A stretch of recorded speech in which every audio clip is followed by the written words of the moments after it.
I actually wanted to start out just to wake everybody up with some more bad news for journalism majors around the world. Can I get onto this? Can we throw up my screen here?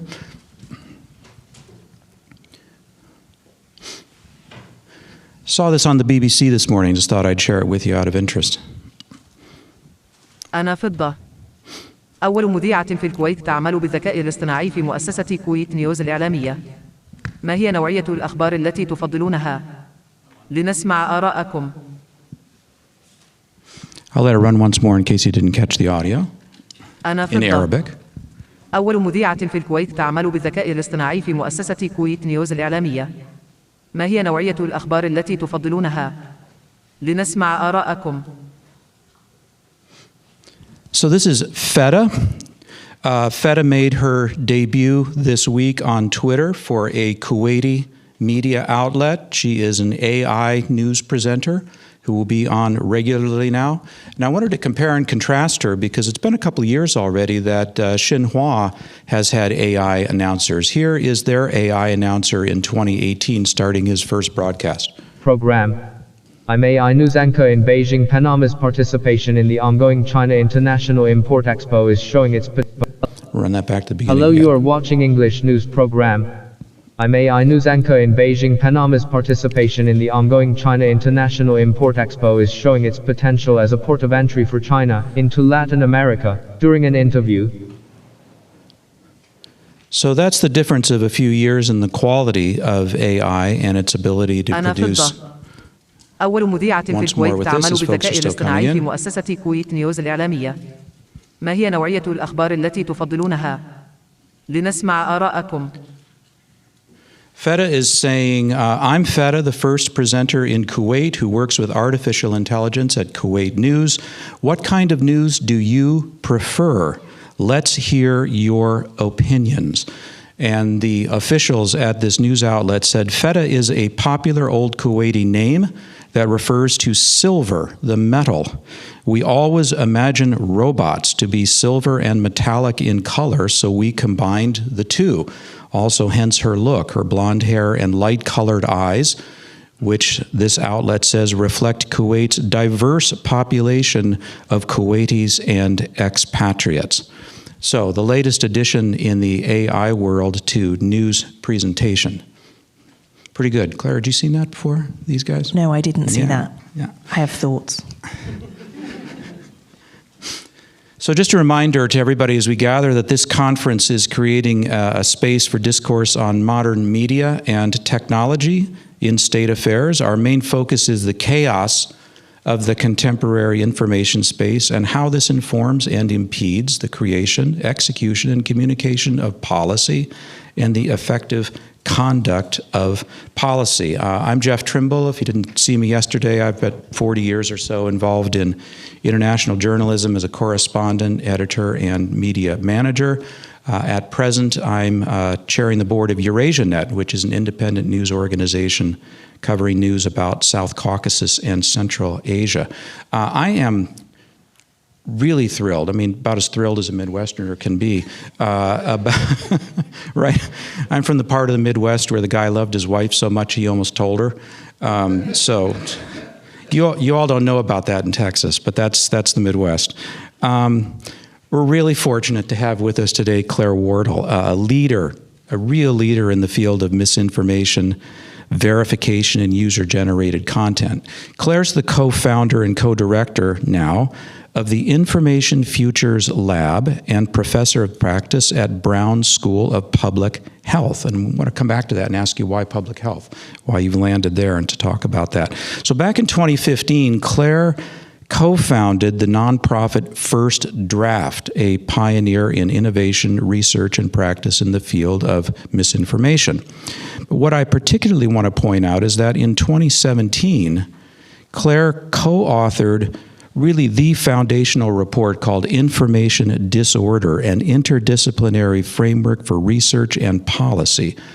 And she did this for the Council of Europe with her co-author, and this report comprehensively examines what she calls information disorder and its related challenges, such as filter bubbles and echo chambers. This report also introduced a new conceptual framework for examining information disorder and identified 3 different types of information: misinformation, disinformation, and malinformation. I hope that sounds familiar because we only heard these terms about 1 million times yesterday. And thanks to Claire, I had a very easy job designing a course in disinformation in the digital age at Ohio State University in this course. So I can't think of anyone to help us make more sense of the contemporary information space and the contemporary disinformation space. And I'm particularly excited because Claire's given this some additional thinking. You know what I need to say first? You're also here at University of Texas for another reason. Do you want to brag on yourself a little bit? You're here to receive an award for from the School of Communication. What's that all about? Jeff, you're Midwestern, but I'm British, so it also makes me very encouraged. Yeah, yes. Unfortunately, I have to leave after this because I'm here winning an award from the School of Communication for my services to communication, which seems very odd, but yes. But I've been giving these questions a lot of thought, so I'm ready to have a little bit of a practice run this morning. Jump in. So firstly, thank you very much for inviting me, and it's wonderful to be here. But the reason that I was wincing slightly as you were talking about this framework is because in 2017, I kind of jumped in because I was frustrated at the fact that everybody was talking about fake news. And from my work for about a decade, working with the BBC and other news organizations, I knew that most of the problematic content wasn't actually fake. It was often genuine, but used out of context, what I call weaponization of context. And all of it didn't even look like news. It was memes and other things. And more importantly, it wasn't just Trump, but it was lots of politicians right around the world using it as an attempt to basically undermine a free and independent media. So I worked hard with Hossein Darakhshan, my co-author, on coming up with this framework. And I think what it points to is we were seeking a simplistic explainer for something that was really complex. And in many ways, although it's hard to say this, that's what conspiracy theorists do. And now when I look at that framework, I just think we just failed to capture so much of the complexity of the ecosystem. It looked great in published form. It looked great when people retweeted it on Twitter. But actually, this problem is so complex. And by focusing on the framework, talks about falsity and intent. So, disinformation, false content deliberately created to cause harm. Misinformation, I often say, my mum, she mistakenly shares content. She doesn't know it's false and she doesn't mean any harm. Then, malinformation being genuine content. But in the spring of 2019, when I was doing research about this, obviously before COVID, it was about the measles outbreak that was happening in New York. And I was in a lot of anti-vax spaces. And I saw this post by a woman. She's got a T-shirt on with the word informed. And she's holding this huge binder of scientific academic research. And in this post, she's saying how she is preventing harm by sharing the truth. And she's part of this participatory dynamic network of other people who are doing their own research to prevent harm. And I thought, so how does she fit into my Venn diagram? She's not a classic disinformation agent, and she's not the person who forgot to check and reshared without check. She's part of something that's completely different. And then when we think about January 6th, those people who stormed the Capitol, many of them really believed that they were the ones saving democracy. They were protecting the Constitution. They were preventing harm. And it wasn't that they just watched a couple of YouTube videos. They had been part of an information ecosystem for years that had been creating this grand narrative that you couldn't trust the election. And it was not a hierarchical information ecosystem. It was dynamic, non-hierarchical, that everywhere they looked, people at the golf club, people around their dinner table, people at work, their president, talk radio show hosts, were all saying the same thing. And I thought, that doesn't fit into my frickin' Venn diagram. So the more I'm doing this work, the more I worry that we've become so focused as researchers and journalists and others about taking everything that's in the ecosystem and breaking it down to atoms of content. We look at a Facebook post and say, should this be labeled or flagged or taken down? Should this Twitter post be labeled? And we think about this as atoms of content because we think about, is this false? What was the intent of the person sharing it? And we're completely failing to understand the way that this intersects. We're completely failing to understand the way those atoms fit into grander narratives. We're failing to understand how it moves through the ecosystem, what this looks like longitudinally. So whilst I think it was useful to write that report in 2017 and it started many conversations, my worry as a field, I have a couple of worries, is that we're disproportionately focused on the content as opposed to thinking about all these other elements. And that we are still disproportionately siloed. So we're sitting here, we're talking a lot about public diplomacy and disinformation and Russian actors and other things. I'm in a school of public health where my colleagues only think about the infodemic as if this is only a problem in the health space. And then I've got people now, increasingly climate scientists, who are waking up to this problem as if they're the first people who've figured out this is a problem. We're not learning the lessons, we're not connecting the dots. And actually, when you spend time in these spaces, as I said to Jeff this morning, if I'm a disinformation agent, I'm looking for opportunities where there are eyeballs for people I can recruit. And that might be the Meghan Markle documentary, it might be the Johnny Depp and Amber Heard, where there was a ton of influence operations happening during their divorce trial. Bad actors are looking at these non-traditional spaces. Funders, they're not going to fund me to monitor tweets around the World Cup looking for disinformation operations. They're going to fund people looking at elections, around pandemic responses. So that's my concern about this field, is we're still very, very siloed. And I worry that we're still looking in the wrong places. We're, the drunk person looking for their keys under the lamppost. We're still disproportionately focused on Twitter and disproportionately focused on looking at these atoms of content. You do, in a forthcoming article, to which I'm really looking forward, propose some ideas, some solutions. What do we do about this? Do you want to talk about that a bit? Yeah, so I'm sure many of you are researchers also, but you know that when you spend time in disinformation ecosystems, they look actually very different to our information ecosystem. The one that we inhabit is probably many of us woke up this morning and turned on the BBC or went to the New York Times. We still live in a pretty top-down, linear, hierarchical model of information. The people at the top have probably got letters after their name. They're experts because they've studied things. They're going to stand at a podium. Maybe the press is going to cover it, and then people will change their behavior on the back of it. We still actually think about communication in a pretty 1986 model. In the participatory disinformation networks, it is, as I said, it's dynamic, it's participatory, it's non-hierarchical, and people feel heard. They feel like they're doing something. The do your own research hashtag is because they feel like they have agency to do something that makes a difference. And so I keep thinking about how can we, from the side of trying to improve our information ecosystem, actually take the technology of just even Web 2.0 and actually create spaces where we really are responding to community information needs.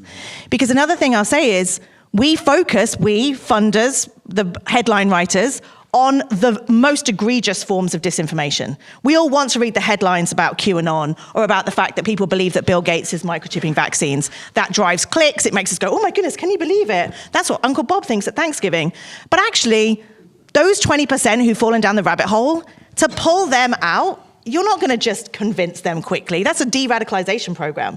But the disproportionate focus on that 20% means, I would argue, we're ignoring the 80% of the population that's like, hey, I'm just trying to figure out, should I get my 8-year-old boy vaccinated? I've heard a rumor about myocarditis, what is it? You go looking online and you can't find that information. Or I've just moved to Providence, turns out it's got a lead water pipe problem. I go searching, I can't find good answers. There's a whole host of chronic and acute information needs around a whole host of topics. And when we don't answer those questions effectively, you know who does? The conspiracy theorists. You know who are really good at search engine optimization? Conspiracy theorists. When I go looking at government agencies' YouTube channels, 22 views I see.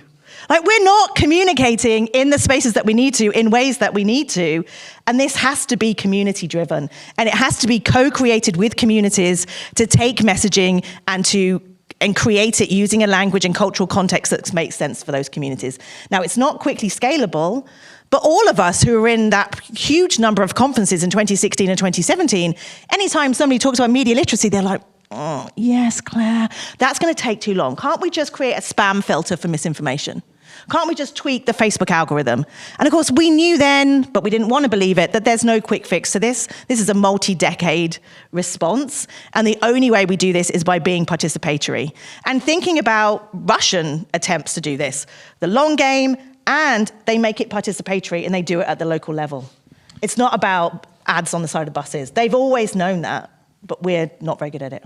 We're going to take a look at a little something about the Russians in a moment, but coming back, is there anybody or any place that's getting this right? We hear about Northern Europe and places like Finland, perhaps, and then maybe the Danes, the Swedes, and others who are in a systematic way beginning to introduce programs into education systems and in a more comprehensive manner. Are there models out there that we should be looking at where things are at least beginning to work and come together? I mean, certainly in countries where the threat is more obvious, and certainly countries that border Russia have known the impacts for much longer than we have. And, you know, we've seen the programs around the elves, the digital elves, and, you know, there are many really good examples of media literacy campaigns and other things. But I still think it's still based very much on this idea of teaching people rational skills. Mm-hmm. And fundamentally, I think and I wrote about this in that information disorder report around the role of emotion, the role of ritual, the role of performance and identity. Well, that makes researchers and academics and journalists feel pretty, we don't talk about emotion, we don't talk about feelings. But actually, what I would love to see is more work done to help people understand the way that we're all vulnerable to our emotions. And in fact, we just ran a big field experiment in Kenya using an SMS course that was using the basis of inoculation when you teach people the tactics and techniques. Well, we had one course that was teaching people, here are the tactics and techniques of those trying to manipulate you. And then we had one which is, here's the ways your emotions are being manipulated. And that course worked significantly more, it was much more effective than just teaching the kind of rational tactics and techniques. So when you say who's doing it well, there's lots of spaghetti being thrown at many walls all over the world. But I still think, A, we're not evaluating effectively enough. And I still don't think we've quite got at the elements that drive this, which is emotion and identity. And I think we still fall back on, let's teach more people how to Google effectively. And I think that's still missing the part of the way that as humans, we have emotional relationships to information. We cause enough problems for ourselves within our own families and communities. When outside actors, and I'm thinking in particular at this point about foreign actors, get involved in a way about which they only dreamed for decades and decades, but the digital era has made possible, the problem becomes even more complex, doesn't it? Now what I'm doing is setting up the Project Infection little clip we're going to look at, but you would agree with that. Yeah, 100% is that, and you know, everybody says, oh, did this only start in 2016? And we say no. But I think what happened in 2016 is that we got disproportionately focused on political disinformation on Facebook. Mm-hmm. And actually the problem has always been health and science misinformation in communities, and then WhatsApp kind of sped that up. But I think the focus for the last 7 years, again, has been disproportionately in response to the Philippine elections, Brexit, and Trump's surprise election. And so that has shaped our field, I would say, in the last few years. Well, let's go back then. The New York Times, a couple of years ago, 2019 maybe? 2018, put together a 3-part video series called Project Infection. And Claire, you're in that prominently, and they did a really great comprehensive look at Russia and its history of disinformation. And we're going to go ahead and show about 2 minutes of that just to set some more context to talk about the action and complexity of these outside players who are working so hard to influence our system here. So I'm going to tee that up if you don't mind. Ready, folks, to do Project Infection here?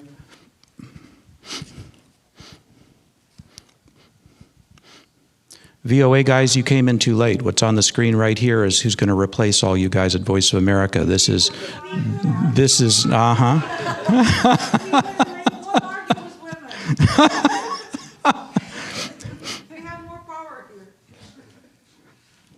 Here we go. The thing about a virus is it doesn't destroy you head on.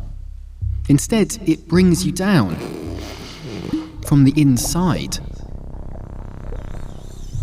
turning your own cells into enemies.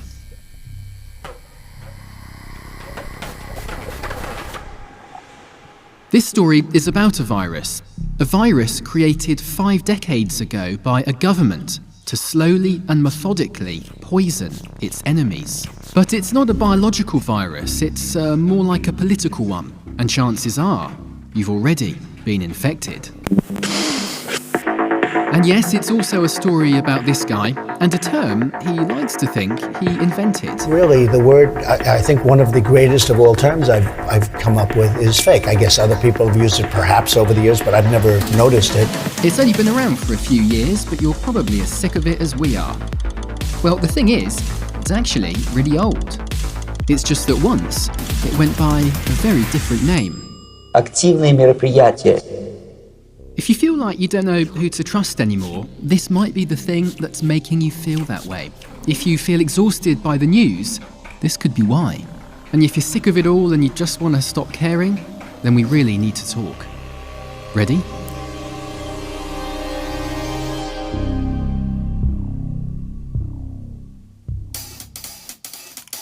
Okay, so to start, let's go back to July 1983, and all the way over here, New Delhi, India.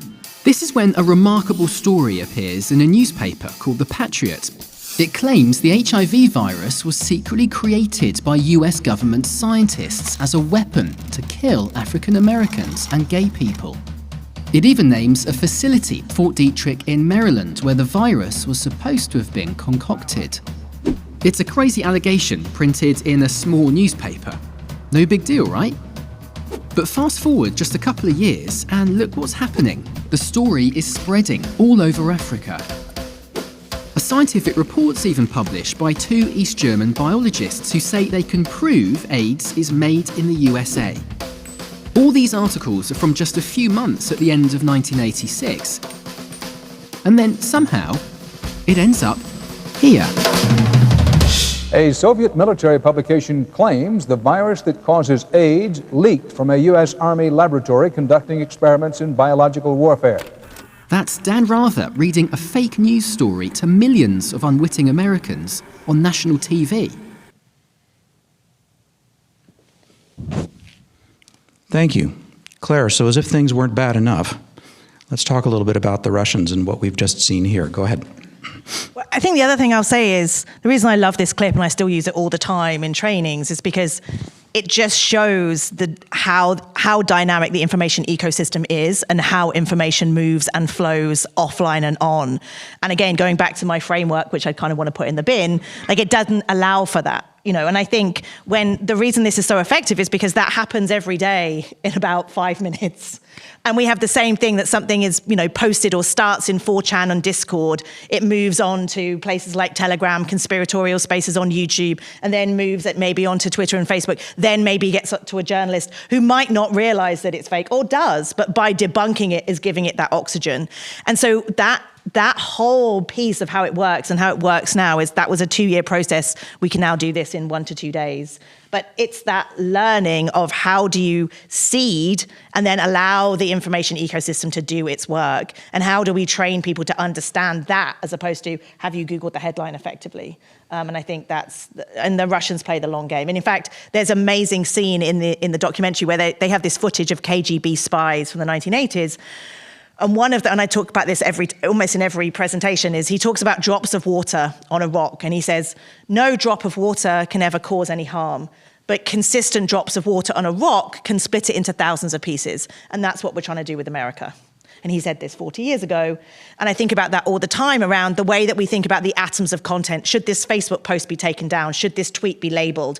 We're thinking about this as an individual drop of water. And often these kind of posts, because bad actors know exactly how far to push it, but not cross these policy guidelines. So they're going right up to the edge, but we're not doing any longitudinal work to say, what does this harm look like over years? If I look at my 14-year-old nephew's Instagram feed, there's a lot of low-level misogyny and anti-Semitism.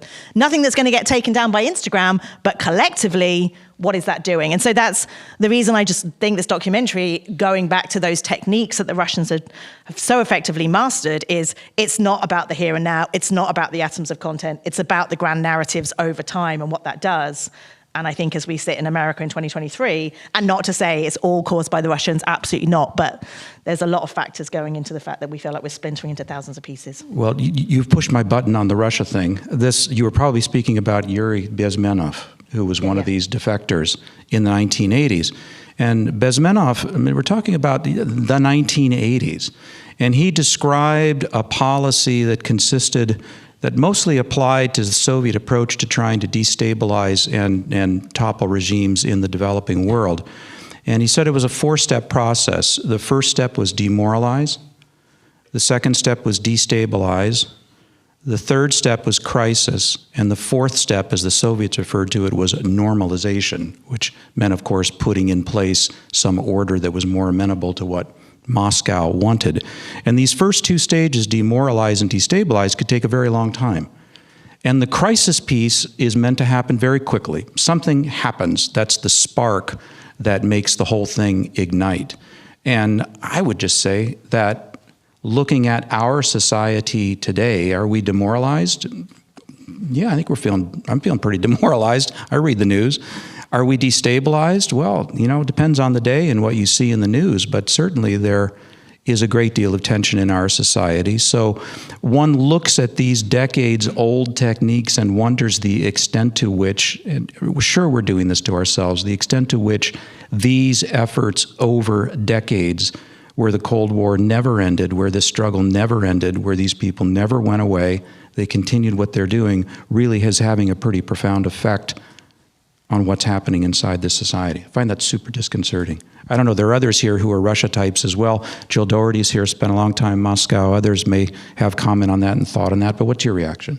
Well, I mean, absolutely in the fact that, if you read anything about Russian techniques, it was never about persuading you of anything in particular. It was about driving chaos, sowing confusion, and making you pull away from trusted institutions. And when I think about, this came out in 2018, this was before COVID.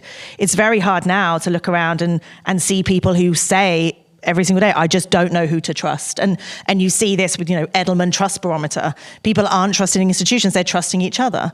Now, I have a WhatsApp group full of pretty smart people, so I'm okay. But when we have people turning to their brothers and sisters for information about who to vote for, whether or not to get vaccinated, et cetera, we've got a long way to go. And I'm sure if somebody from the CDC was here and they were being honest, we've lost huge amounts of trust in very, very important public health institutions, WHO as well. And what does it mean to rebuild that when we know we will have another pandemic soon? So again, when I rewatch this, I think, anyone want to get into this discussion, react to anything we've raised so far? I have a couple more topics I want to raise with Claire in our limited time, but I'd love an opportunity for anyone to jump in who would like to do so. 2 hands right in the center here, up at the top. Please introduce yourself before you ask your question. Thank you. Hello, my name is Ryan Williams. I'm a PhD student here at the LBJ School of Public Affairs, and several of my colleagues here and I are developing the Global Disinformation Policy Database that's heavily informed by aspects of your work. And so thank you for that. And I just wanted to kind of reflect on what you've been saying about how different communities provide different opportunities for participants to feel different ways. And I wonder if we don't take it far enough even in terms of really taking seriously those communities and modeling them almost as the primary actors in a lot of cases, and taking very seriously the idea that these slices of the information environment create their own incentives, create affordances for the participants who interact with them, and viewing it almost in the same way, in biology there are ways of looking at organisms where the DNA is primary, and the organism is the secondary vehicle for propagating the DNA. I think that there are probably a lot of really valuable, actionable things that can happen with that. But at the same time, in a free society, it's very difficult to point to groups and say, we consider this, we're trying to model this group. So I'm wondering if you have a reaction to that, about how far can we take the idea of looking at communities very seriously, and to what extent are we locked in because of our individual perspectives, modeling this as a phenomenon of individuals reacting to information. No, Claire, I just wanted to jump in and say Ryan and his colleagues are doing incredible work. They just blew us away with presentations yesterday at the end of our day, and then with displays during a reception in the evening. Really impressive, very profound work that you all are doing. So congratulations. Claire, sorry. Now you need to send me some stuff so I can look at it. But yeah, if I'd nodded more, my head would have fallen off. I just think everything you said is spot on. And fundamentally, we've all seen the network maps. I'm glad we do network maps of disinformation ecosystems. They look great on Twitter, they look great in journal articles, but it takes the people out of those. We talk about nodes and edges, but we lose the fact there are people in there with feelings. And fundamentally, I think it's less about pointing to a community and saying, your organism is really pushing this, but what I'm trying to push for is how can we learn about the importance of communities for people? It's not like disinformation actors have certain feelings and I don't. If I read a really good BBC article, I'm like, but I often don't feel anything.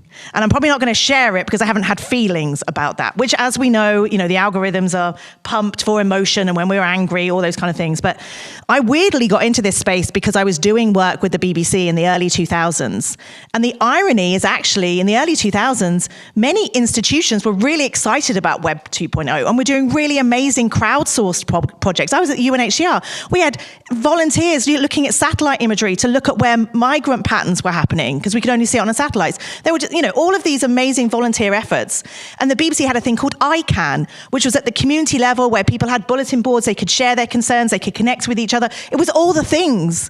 So I think what we need to learn is how can we rebuild that sense of community back into our communication systems? Because the horrible irony is the early people that were innovating, the social media managers of the early 2000s, these like 25-year-old people who were like, yay, look what we can do. But then the editors got onto Twitter and were like, well, we can just tell people to tune in at 11, can't we, Bob?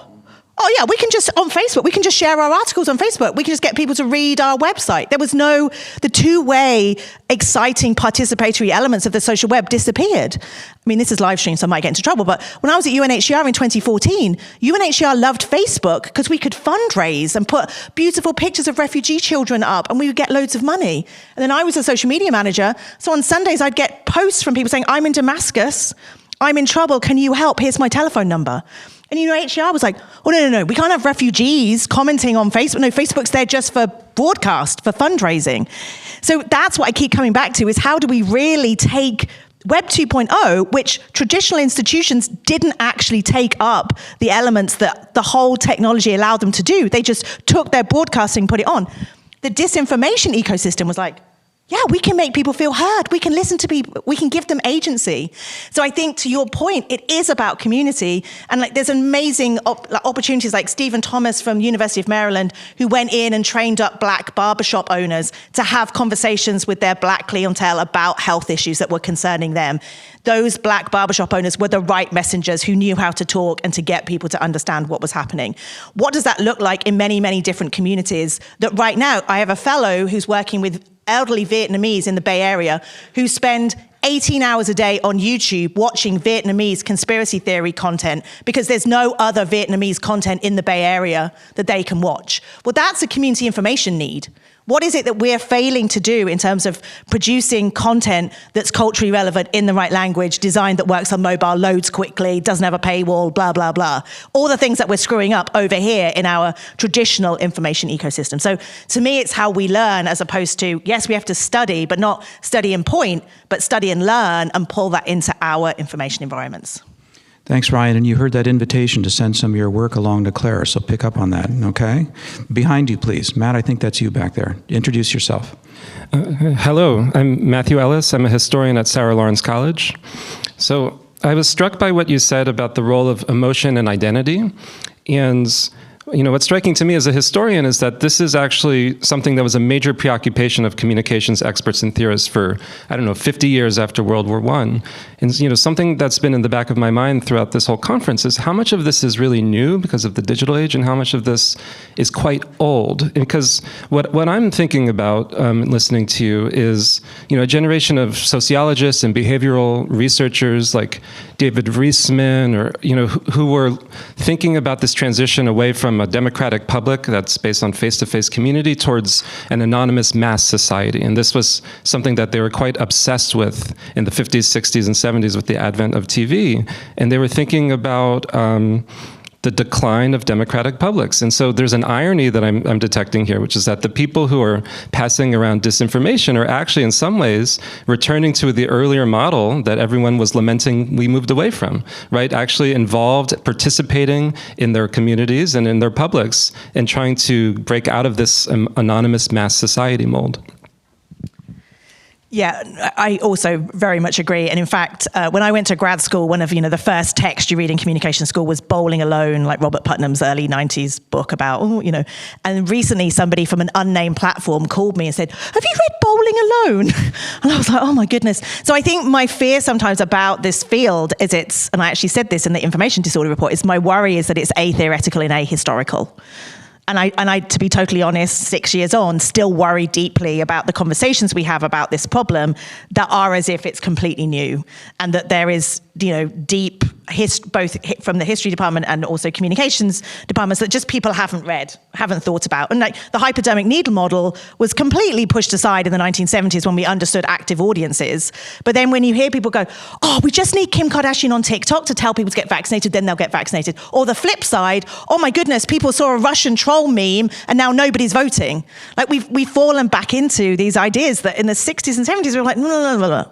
So yeah, I worry deeply about that we're not positioning this moment just because the technology is new. And the same, we're seeing this now with generative AI. Like the same stuff is happening again, this technological determinism, because we're not rooting this in theory and scholarship. Do we have an online question? We do. We also have one more question over here, and we might be able to squeeze in one more after that. Go ahead, please. Lee, go ahead. Hi, my name is Lee McIntyre. I'm a philosopher. I'm interested in science denial and how that morphed into reality denial and how the whole thing is spun up by disinformation. It seems to me that one of the very hardest things to do is to win a disinformation war without admitting that you're in a disinformation war. And one of the problems that I see these days is that people hate to be duped, but it's very hard to get them to admit that they've been duped, or, to see. I mean, Mark Twain said it's easier to fool someone than to convince them that they've been fooled. And it's just now, it seems to be accepted on cable news that there was no Russian interference in the 2016 election, that the whole thing was a hoax. I mean, to anybody who's paying attention, anybody who's read the Mueller report, that that's not true.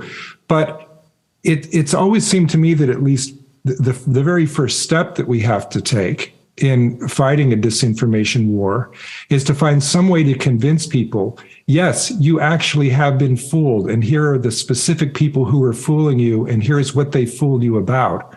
One example from your wheelhouse that comes to mind is this whole story about the microchips in the vaccines. I talk about this all the time. That story came from a Russian disinformation campaign that was propagated through the Oriental Review. It made the major media. The Wall Street Journal reported on it behind a paywall one day, never picked up on cable news. And many, many people don't know that rumor, that piece of disinformation that maybe killed hundreds of thousands of people, was Russian. Yeah, I completely agree that people feel very uncomfortable, and the way that the revisionism around 2016 I find deeply problematic.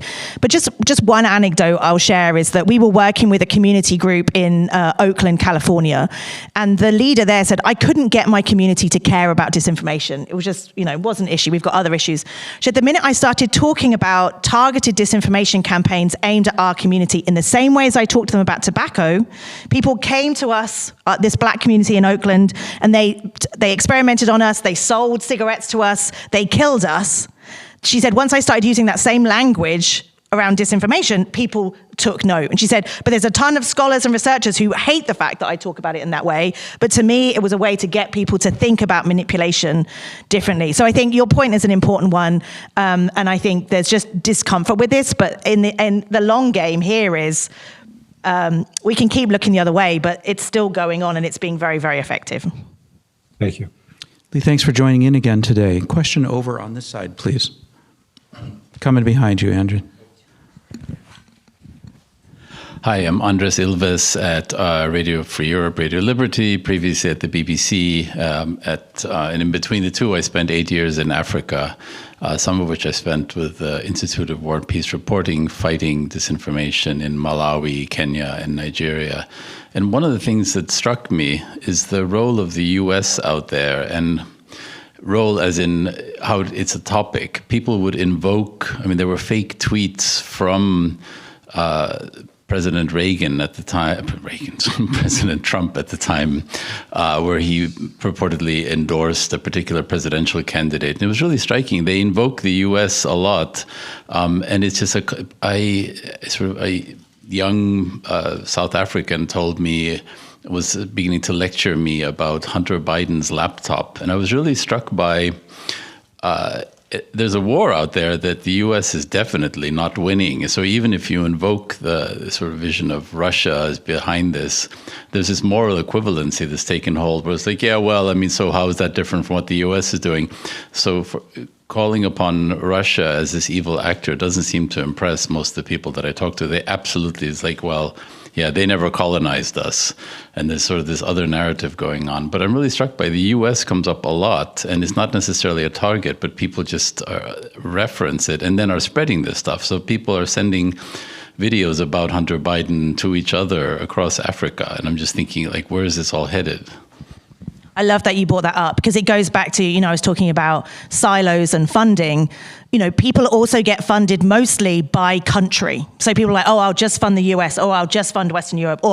And so nobody understands these flows of information. And we looked at anti-vaccine narratives in West Africa and saw exactly what you're saying. We saw all of these people bringing together Trump and vaccines. So we saw, a lot of anti-vaxxers in the US going into these spaces in West Africa. But we also saw a lot of the connections between the vaccine and Trump in ways that I was like, my team came to me, I was like, what? And then we looked at all the data, I was like, why is nobody talking about this? And also, when we talk about, the West has won the disinformation war, around Ukraine, maybe in Western Europe and maybe in the US, but you look in any other part of the globe, Russia has been incredibly effective and continues to be so. So again, when we're funded to look in certain areas, we can be like, we're doing a great job. But we're not looking in places where actually it's being much more effective. So I love that you have those experiences, and I wish there was more research that was funded to look at these global information flows. Claire, we could keep you for a long time, but I'm afraid we're going to have to leave it at that. But I know there's at least one more question. Please catch Claire on the way out and ask her your question. Please tell me I don't have to tear up that beautiful Venn diagram of misinformation, disinformation. No, you can put it on your wall and you can talk to your grandchildren. You're like, this used to mean something. It's an important moment in the history of how we were trying to understand a very complex issue. Well, having created it, you've now rocked our world by taking it away from us, Claire. But I can't thank you enough, and on behalf of the conference and everybody here, for taking time to drop by and chat with us this morning. Claire Wardle, thank you very much. Thank you, Jeff. Thanks for the questions.